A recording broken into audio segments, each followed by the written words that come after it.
everybody. I'm Nicole. I'm Lindsay. And I'm Sarah. And together we're the co-founders of Whale Tales, a living library of cetacean stories. Today we are exploring some of the wild and wacky ways in which whales feed. And that's the best alliteration I can do because there's no synonym for feed that starts with a W. No, you're so close. There was. So close.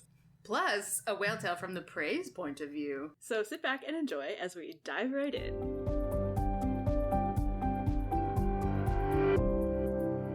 So today, we, as mentioned, are going to be talking about whale feeding tactics, but there are lots of ways in which cetaceans find food, and we could not possibly include all of them in a podcast that aims to be between half an hour and an hour long. So we're going to be narrowing down our focus to specifically baleen whales and how they hunt and find prey today. And if you wanted to read a really great article because you are disappointed right off the bat in our podcast, first of all, sorry, that we're not going to be talking about, some of the crazier ways that, let's say killer whales hunt, because that's usually what I think of when I think about cetacean feeding. We actually have a link in the show notes to spectacular full article. Again, I'm always so excited when I find full articles that gives a great overview about the feeding strategies and tactics of all marine mammals, including our equally awesome but not part of the whale tales family pinniped and polar bear friends. You can check that out. It's called Feeding Strategies and Tactics by Michael Heathus, I think, and Lawrence Dill, and it is a really interesting article. Yeah, I know those guys. One of them was my thesis supervisor, and the other one is the guy who started Shark Bay. What? I had no idea. That's cool. Yeah, that's awesome.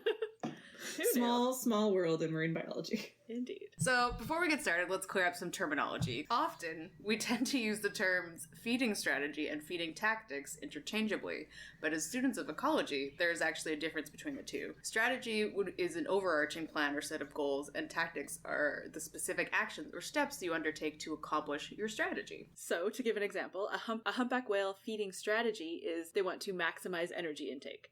And the whale does this by switching between tactics used to catch small fish and tactics used to catch krill, depending on the relative abundance of those two kinds of prey. So basically what we're actually exploring today is feeding tactics rather than feeding strategy. And since we are focusing on baleen whales, let's also just take a moment to talk about the mechanics involved in baleen whale feeding. Baleen whales, by nature of their name, have baleen instead of teeth.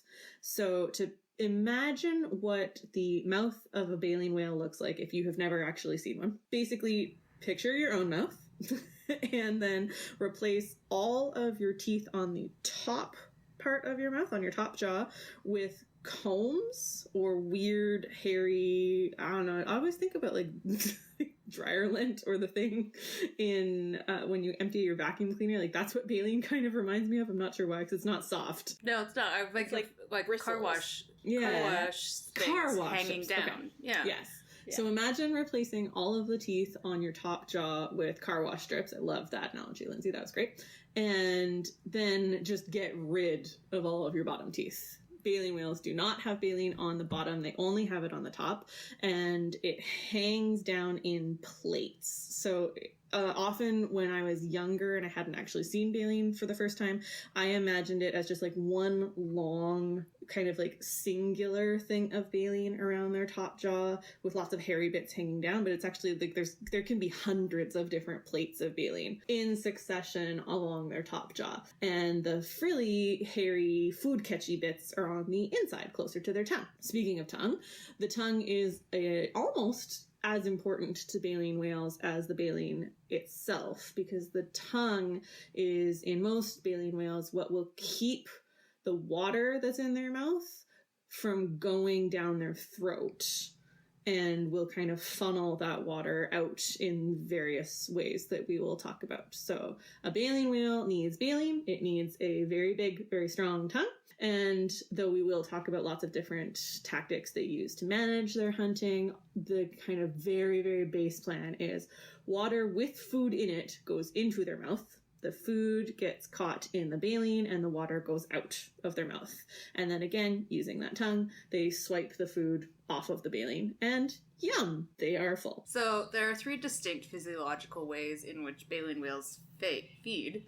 Continuous ram filter feeding, used by bowhead and right whales. Intermittent ram filter feeding or lunge feeding, used by rorqual whales, and suction feeding, used by gray whales. So we're going to talk about gray whales first because they're the only baleen whale that does this. Gray whales filter not just water, but also the sediment of the seafloor for food. So they basically swim along really close to the sandy sediment, and they suck up mouthfuls of sediment and water and spit out everything but their prey. So they're basically looking for tiny amphipods or little shrimp-like animals that live inside that sediment. Along with those amphipods, they'll also get crustaceans, isopods, mysids, anything else that happens to be in the sediment. We're gonna, like most of these, it's easier to see a video, so we're gonna put up a video for this one. It's a YouTube video where you can see how gray whales filter and sediment feed along the seafloor. It's so cool. Additionally, because gray whales end up doing this on their side rather than on their front so that they can actually dig the side of their mouth into the sediment, researchers have discovered that gray whales have individual preferences about being right-handed or left-handed. So different individuals like to lean right or lean left, kind of like different people like to use their right hand or their left hand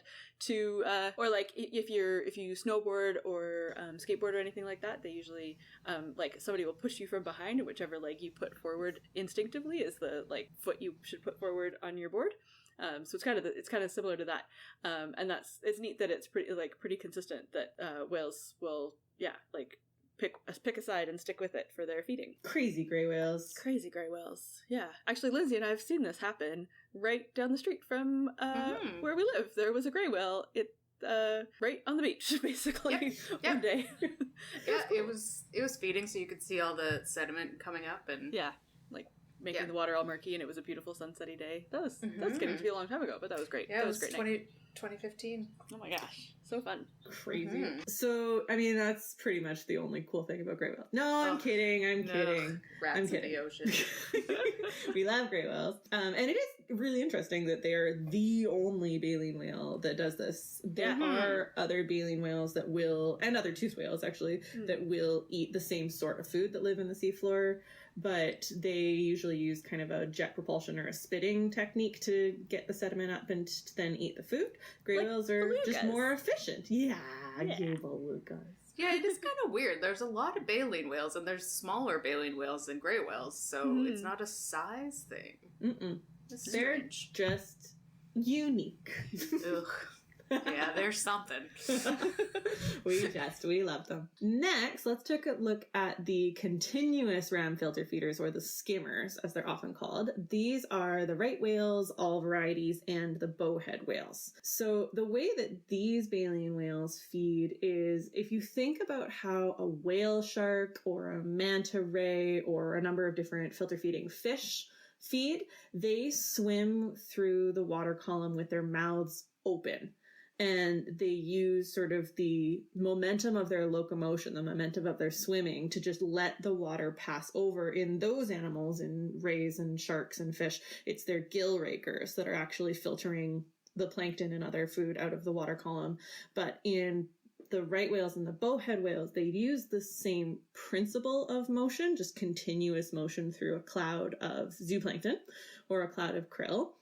And they don't have gill rakers, so instead, if you think about the sort of distinct mouth shape of those whales, it's and that's where the bowhead gets its name. It's a bow, as in a bow and arrow bow, not a bow you tie on a present. That is what I thought for a long time. Me too. There was a while that I thought it was a bow head, because you never know how these things are going to be pronounced. It's true. But they have that upside down U shape, or an N, which is also, But yeah, an upside down U shape. It's not as if my name starts with that letter. Not as if you're trying to teach letters to a toddler. Oh God, it's so true.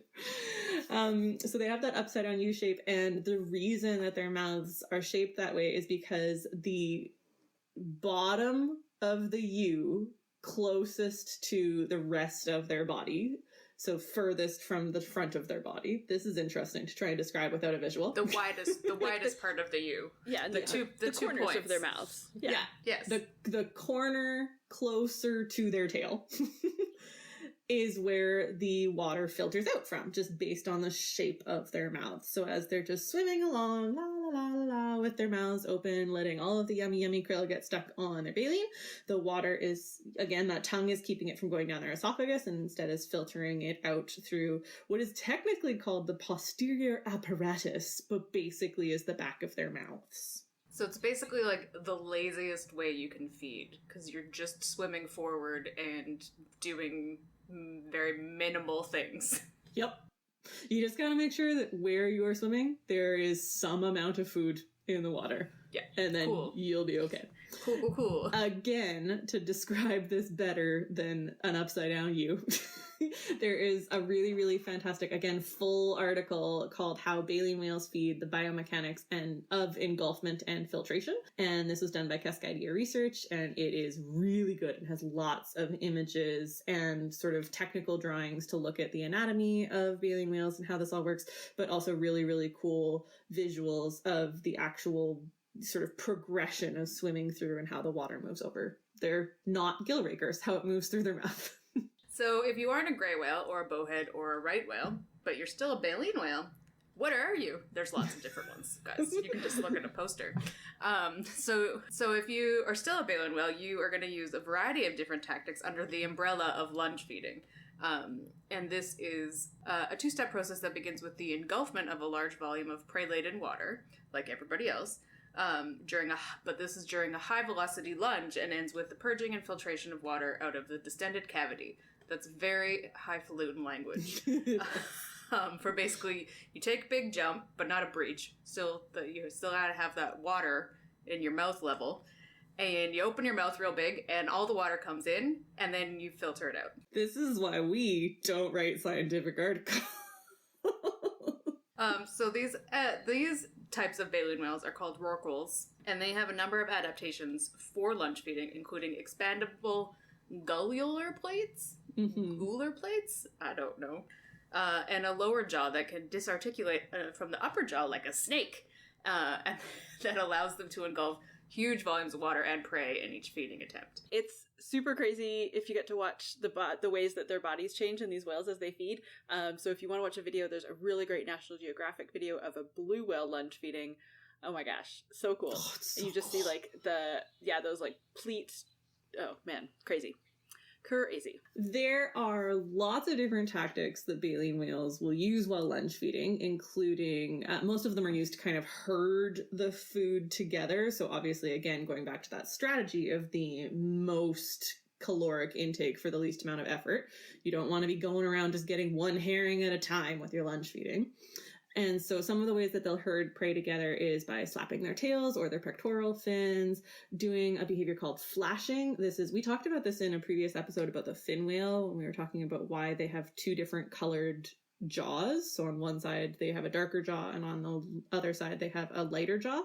This is thought to help with flashing. So some small schooling fish potentially get scared into a small ball when they flash the bright side of their body at them. Any other kind of herding behaviors, so circling or also potentially using sound, is a way that baleen whales can kind of herd their prey together. But the two particularly fascinating tactics that we wanted to talk about today are used by humpback whales. They are both used by humpback whales right here along our coastline in British Columbia, though at different parts of the coastline because currents definitely impact the reliability of these feeding tactics, as we'll say. And Lindsay, I'll let you introduce the first one. So the first one is probably something you've heard before if you follow us or follow any kind of whale social media, especially for humpbacks, and that is bubble net feeding. So all around the world, humpbacks, usually 3 or more, swim below a school of fish and then blow a cloud of bubbles. These bubbles panic the fish, which prompts them to cluster into a tight ball, similar to what Nick was just talking about. And then the whales swim right through the ball with their mouths open, gulping fish-filled water. Yum. And again, we have another video for you that you can watch, and it's really awesome, and it's absolutely incredible to see something like this. What I thought was really cool when I was researching for this episode was I had known about bubble netting for a long time, and I always thought it was awesome, but I never thought there was much more to it than, hey, that's a really cool tactic that humpback whales came up with for corralling and catching fish.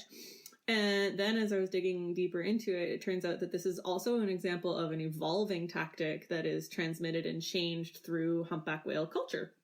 So back in 1980, whale watchers saw one single humpback off of the east coast of the United States do a modified version of a bubble netting. Before it blew the bubbles, the humpback whale started slapping the water with its fluke, which is called tail lobbing. Then, over the course of the next 8 years, whale watchers observed more and more humpbacks starting to do this same tail lobbing prior to bubble blowing behavior. And they noticed it with enough frequency that they were reporting it to researchers. By 1989, almost 10 years later, nearly half of the population of humpback whales in that area were lobtailing the water before bubble netting. So this obviously was interesting for researchers, and a biologist by the name of Luke Rendell at the University of St. Andrews in Scotland wondered, why are they changing this behavior, and why are they changing it with such frequency and consistency in this area? So what they found is that studying the diets of the humpback whales in the area, they actually weren't eating as many herring as they had been in the decades prior. The population of herring had changed, and so the humpback whales were adapting to that, and they were switching to a higher density of sand lance and even smaller fish in their diet. And the bubble netting was thought to not panic the sand lance as much as it would panic the herring. So the humpbacks had to incorporate the tail lobbing in order to really start bunching the sand lance together, and then the bubble netting kind of kept them in place. So then they could gorge themselves on sand lance by rising through the big bait ball of sand lance. This is crazy because over here on the West Coast, we've seen actually the reverse happen, which is that we now have a huge increase in herring population in the Pacific Northwest. And so we're actually seeing just an increase in generic, it's not really generic, an increase in original bubble netting, I guess, especially in the northern part of BC and Alaska, where more and more humpbacks and more numbers of humpbacks altogether are bubble netting because the herring populations are doing so well, as are the humpbacks. Hooray! Good news stories! Yay! So new tactics are also evolving in lunge feeders, as our friends up at the Marine Education Research Society have been studying. They've put out a really great blog post and paper, including a video, called Trap Feeding, a New Humpback Feeding Strategy. So this new strategy was first documented for only 2 individuals around northeastern Vancouver Island in about 2011. And now we know that more than 20 different humpback whales have learned to sometimes use this tactic, and they mainly use it on smaller, diffuse schools of juvenile herring. And basically how it works, check out the video for more details, but like a brief description is the humpback sort of hangs out at the surface with their mouth wide open, and the fish collect in or near the mouth of the humpback basically to escape predation by diving birds. So they like trick the juvenile fish into thinking that their giant mouth is a shelter to hide from birds.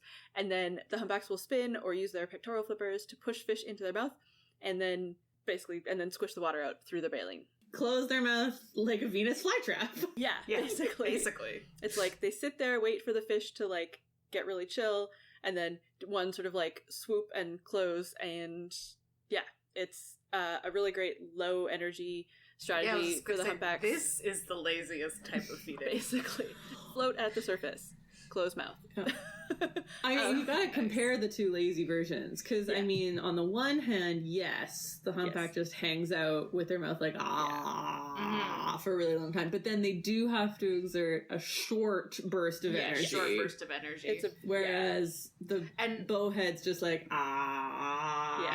Also, the humpbacks have to stay upright. They can't breathe at that time. So so it's riskier because they like put in this time when they could be otherwise fishing, like doing other feeding. Other feeding. So they like put in this time that has like a pretty risky, like high energy behavior at the very end of it.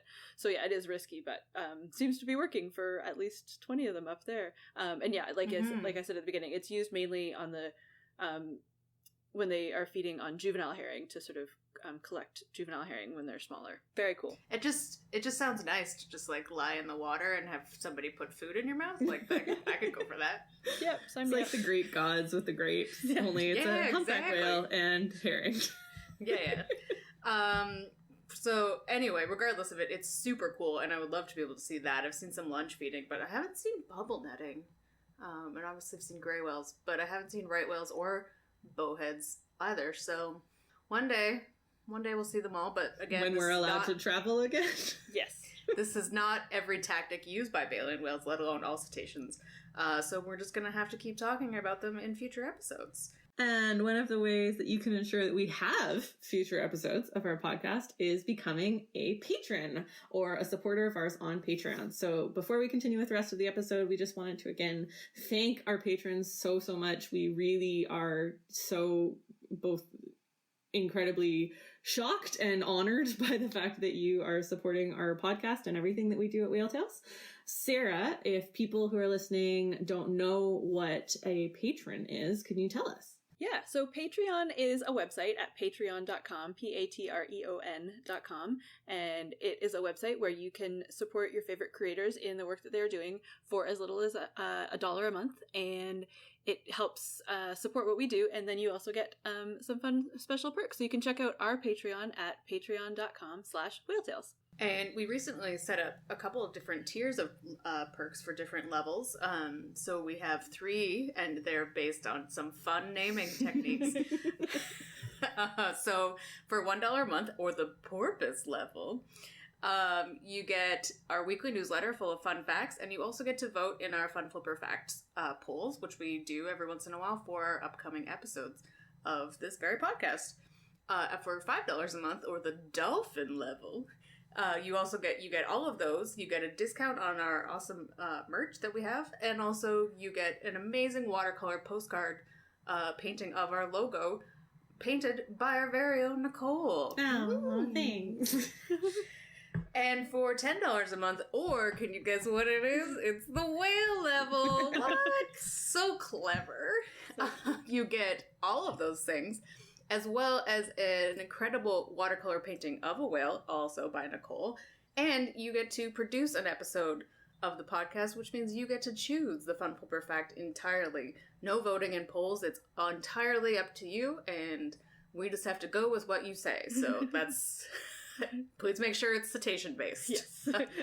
And we have some of those coming up over the next couple of episodes. So I am excited because you can make that Fun Flipper Fact as obscure as you want. It's going to be fun. The reason that we are so just indebted to our patrons is because all 3 of us have full-time other jobs, and we just happen to really, really love cetaceans, as you probably do too if you're listening to our podcast, and also love spending time together. And this has become such an incredible labor of love for us, but it is something that all of us have to do off of the side of our desk, sometimes off the side of our desk. So whatever support you can throw us, whether it is $10 a month more if you want, or if it is only $1 a month, the amount doesn't matter. It's the fact that you're showing your support for this dream that we have and what we're doing, and it really just means the world to us. But we also know that times are weird and crazy and hard right now. So if that's not something that you can do financially, we completely understand, and we just love that you're listening to us. One of the things that would be really, really helpful that you could do, whether you can become a patron or not, is if you are able to leave us a rating for this podcast on iTunes or whatever podcast platform you listen to us on. That's also really helpful because it helps to show other people what we're doing and helps other people find us. So thank you very much to our existing patrons, and thank you really to everybody who's listening. Indeed. And yeah, like literally when we get a review, usually Lindsay gets it and screenshots it and sends it to the rest of us, and we're just like the happiest little kids all day. It just totally makes our week. So yeah, it's great. And it also, yeah, helps other people discover our podcast. So yay. More whale nerds. Yay. Speaking of whale nerds, it's time for Nicole to do her favorite part. Fun flipper facts. Facts. That's today's song. It is going to change every episode. I like that. Today's fun flipper fact is continuing on the feeding theme, but moving away from the mouth, be it a toothed mouth or a baleen mouth, and all the way down the esophagus into the stomach. We are talking whale stomachs, people. And at first glance, this probably doesn't seem particularly interesting because, I don't actually think a whole lot about my stomach unless I have a tummy ache. And then all I want is for it to feel better. So I tend to not care a ton about the internal anatomy of most other creatures. I had to learn enough about it in school and then I forgot most of it, including this fact. Although I don't actually know that I did learn this in school because I feel like it may have stayed with me. So we're talking about the number of stomachs, or more specifically, stomach compartments that whales have. As humans, we are bestowed with only one stomach, which is, probably for the best based on how full my stomach feels when I eat mac and cheese. But whales tend to have between 2 or 3 compartments in their stomach. Their stomach systems, really their whole digestive system, is similar to that of cows or hippos, really any of those sorts of animals living on land that have compartmentalized stomachs in order to help with digestion.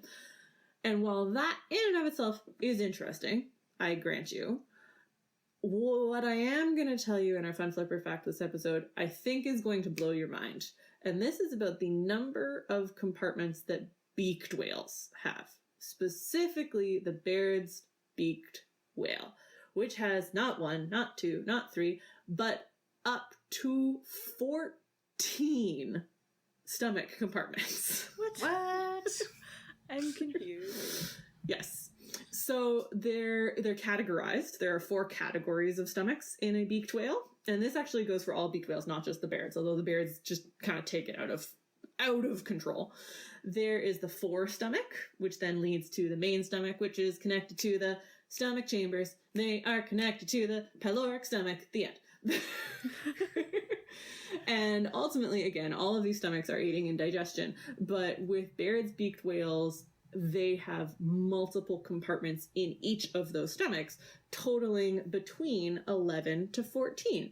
So the total number of stomach compartments does not just vary beaked whale by beaked whale. It actually varies whale to whale based on individuals. There is a link I'm going to include in the show notes to an article where they were assessing 30 specimens of Baird beaked whale, and all 30 of those specimens had between 7 and 14 stomachs. So weird. And the even weirder thing is that no one knows why. Absolutely no idea. Not even theories that have been published anyways out there. I'm sure there is somebody who's studying this who really does have a theory. In which case, if that's you and you're listening, please tell us. I would love to know why you think Baird's beaked whales have 14 stomachs. But their diet isn't significantly different from that of other toothed whales, especially dolphins, which usually only have about 2 chambers in their stomach, sometimes 3, but again, mostly 2. So why they just went up by a factor of that many, I don't know. But it's cool, and that's why it's this month's Fun Flipper fact. Okay, science. Wow. That's crazy. Oh, man. Okay. It is time for our whale tale. And this episode's whale tale comes to us from a friend of the podcast and longtime whale tale storyteller, Catherine. Yay! Thanks, Catherine. Before we get into the tale, we did want to give a disclaimer. This is a tale about a hunt, and although we have been focusing on baleen whales this episode, this is an orca hunt. And spoiler alert, the prey does not survive. Everybody's got to eat. It's a thing. And, most animals eat other animals. But given that the prey in this story is a cute and cuddly harbor seal, if that's not your bag, that's okay. You can fast forward a little bit into the next section of our episode and you can learn more online if it is your bag. So take it away, Catherine. When Nicole at Whale Tales asked me to do this, to talk about a hunt, a killer whale hunt, the one incident that I knew I had to talk about was an incident where I was actually looking into the eyes of the prey species, a seal. But I'm getting ahead of myself. Let me set the scene here.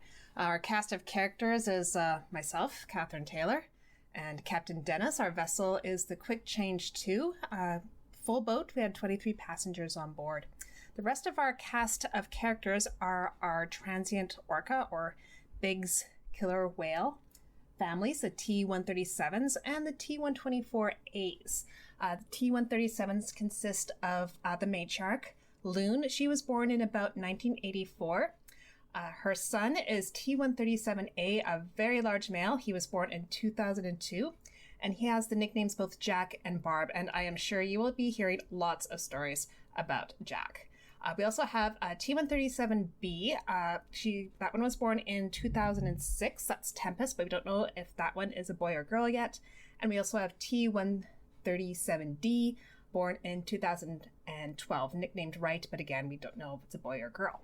The T-124As at that time consisted of the mother of that particular family, T-124A, Kittiwake, born in about 1984, same as Loon, interestingly enough. And her daughter is T-124A3. She was born in 2006. Her nickname is Wasini. And T-124A4 Sabio is of an unknown sex, born in 2010. Now, since this date, Wasini had her first baby just last year, a boy who is still yet to have a nickname. And Kittiwake had another baby, a son, in 2016, nicknamed Jason. But at that time, this family was two less than it is now. This occurred on July 5th, 2014, and just located a little bit north of Thetis Island, if I remember correctly, somewhere in the Southern Gulf Island area, but definitely in that kind of more northern pit of the Southern Gulf Islands. I do remember that day. The sea conditions were, it was a little bit of a wind, creating some, no white caps, but just a little bit of gusty chop on the top. Pretty nice, actually. However, it was gray and cloudy for July. It was kind of a meh day. Anyway, let's go on to our story. We had actually found the whales, the 137s and the 124As in that area, and they were doing kind of what whales do, continued on their day, doing a typical travel pattern. We were able to shut down while they milled a little about us a little bit, just off of our stern. So we had engines off when this occurred. I noticed just off of our starboard side, a seal, one of those marine mammal-eating orcas' favorite snacks. And everyone was looking at the whales, roughly about 120 meters off of our stern, but I was looking at the seal. So I'm thinking, well, the way these orca are acting, just stopped traveling and milled around, maybe they're going to start a hunt. So I had my video camera with me, and I started filming the seal, not the whales. And as I am looking right at the seal, looking at me, very curious and probably oblivious to the predators, the danger, wham, really fast, no warning. Either one T-124A Kittiwake or possibly T-124A3 Wasini made this pounce on the seal. And it wasn't so much of a pounce, it was going right through it. All of a sudden, big splash, whale, seal is gone, and we didn't see the seal again. I was pretty sure that seal was doomed just looking at it. And with 7 orca present, they must have made really short work of it. It was gone very quickly. Now, though I have seen many hunts both on seals, sea lions, and porpoises, this is the one I wanted to talk about because I'll never get that close to actually being a prey species for an orca, looking right at that seal at its moment of doom. It's a strange thing that there are apex predators in the area, but the one that I was most interested in was the seal. Passengers are like all about the whales. I was all about this little seal. Many people are concerned with boat impact on cetaceans, quite rightly, but what made me think of the impact that we had on this particular seal, if it was it curious about it? Was it distracted by us? If we weren't there, would it have gotten away? Who knows? There have been so many instances of seals hiding under boats. That's quite possible that if we weren't there, it just would have carried on the day. Would it be more aware of the orca? Who knows? I want to thank Nicole very much for giving me this opportunity to share this story. Hopefully I was semi-articulate and that you enjoyed it. And I'm looking forward to being back out on the water, hopefully with lots more tales of seals getting hammered by orca and just having a beautiful day out there. Take care, and thank you again, Nicole. That was awesome, Catherine. Thank you so much. You can read all of Catherine's stories over on our website, and we also have over 200 stories featuring hunting or feeding on Whale Tales, because it's something that whales do a lot. Mm-hmm. Indeed. Yeah. And it is, I mean, again, I know sometimes it's really hard to watch a really cute animal get eaten, but it's also really cool. Like, It is really cool. Yeah, and we've got some incredibly really cool gory stories on there, but we also have we've got a lot of lunge feeding stories, which is a separate tag you can search for lunge feed. We've just got foraging stories. We've got lots of different ones, but I've also just put up a story about Western Australian killer whales killing a beaked whale with some pretty awesome photos. So if you're into that kind of thing, look for the hunt tag as opposed to the foraging tag when you search for on our story page. Because we tend to care less about fish getting eaten. Go figure! Well, they get swallowed entirely whole, so it's less... Oh, that's true. You don't see as much. That's true. That's a good point.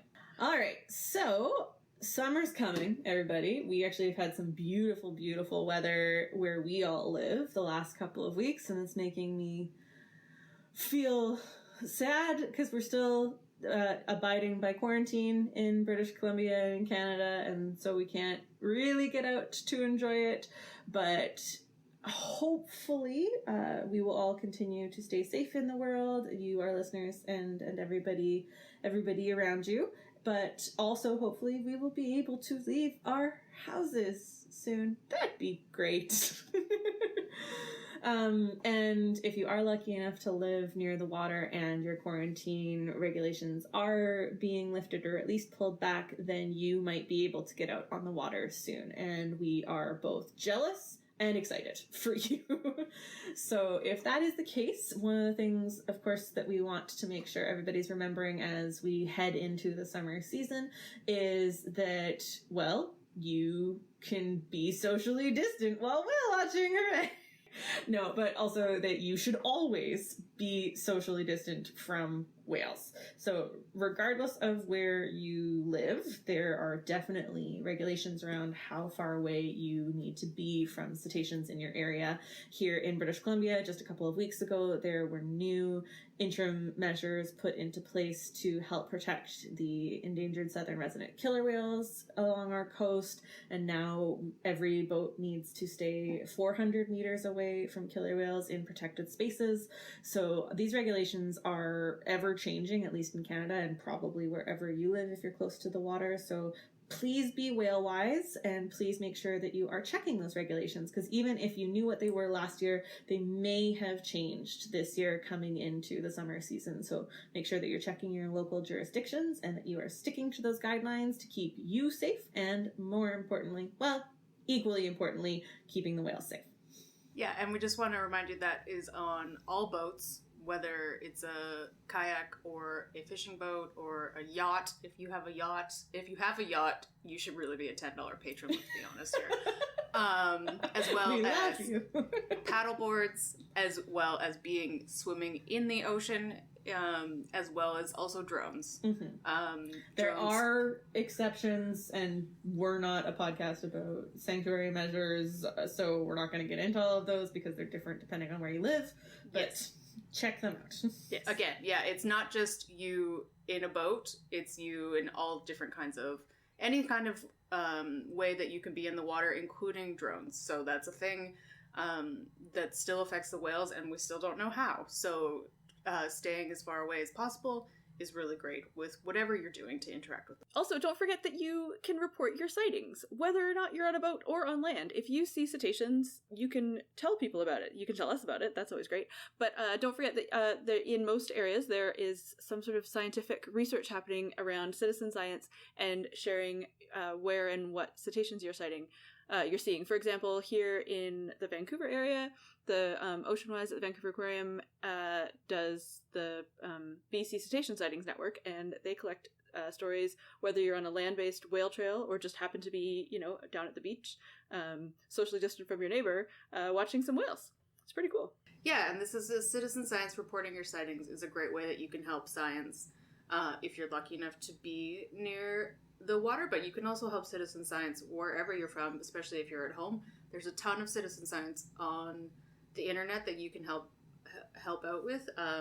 Our friends at Happy Whale do some with fluke matching from the olden days, where you just go in and you identify the identifying parts of a fluke, and that helps their algorithm, and then it goes through like the CSI fingerprinting match thing, and helps find matches between sightings from the 80s and further beyond to sightings now, and helps us tell us what the humpback whales along the west coast and also all over the world have been doing for the past however long we've been taking pictures of their flukes. But there's also tons of other ones. You can do ones about critter cams or cameras that are in the safari or all sorts of places of like, do you see an elephant in this photo? Yes, no, and that kind of thing. And that's something that you can do. You can do it with your kids. It's a great way to pass the time if you're bored and you've watched all of Netflix. And so if you've got kids or family members that you don't live with that you're trying to do fun activities with over the internet, doing like a video chat with a screen share on one of these citizen science websites could be really fun. I tried it with my 4-year-old niece, and she was a little bit young. She didn't quite get it. But maybe if you've got family members or friends, kids, or your own kids that you're not with, that are like a little bit older than that, you might be able to do some science and learning and fun together. Oh, yay! That's what we're all about. So I think that brings us to the end of our episode. We will, of course, have all links to all of those different things that you can do on our What You Can Do page on our website. And in addition to that, we would really, really love to hear your thoughts on this episode or any episode. So please visit our website, whale-tales.org, and find links to our various social media handles so that you can drop us a line and tell us what you think. yeah, you can also tweet at us directly. I am FHG07. Sarah is Sarah K. Given, no H, because H's are you. And Nicole is Nick F. Cann, C-A-N-N. You can also head to our site to subscribe to our podcast, check out our merchandise, learn about supporting us and becoming a patron, and read over 800 whale, dolphin, and porpoise stories. And, of course, if you have seen a cetacean, we would love to add your story to our library. Please click the share link on our site, contact us on social media, whaletales.org, or email us a voice memo and tell us all about your incredible encounter just like Catherine did. Yeah, that's whale-tales.org. Tales like the story, not tales like the animal. Thank you again for listening and for supporting us. We will be back in 2 weeks with a very special Orca Awareness Month mailbag episode. If you've got questions, especially questions about orcas, please send them to us by June 1st. You can contact us on all the above ways, and we will answer them on the podcast. I'm excited about that. Time to get researching. Thanks, everybody, and have a whaley great day.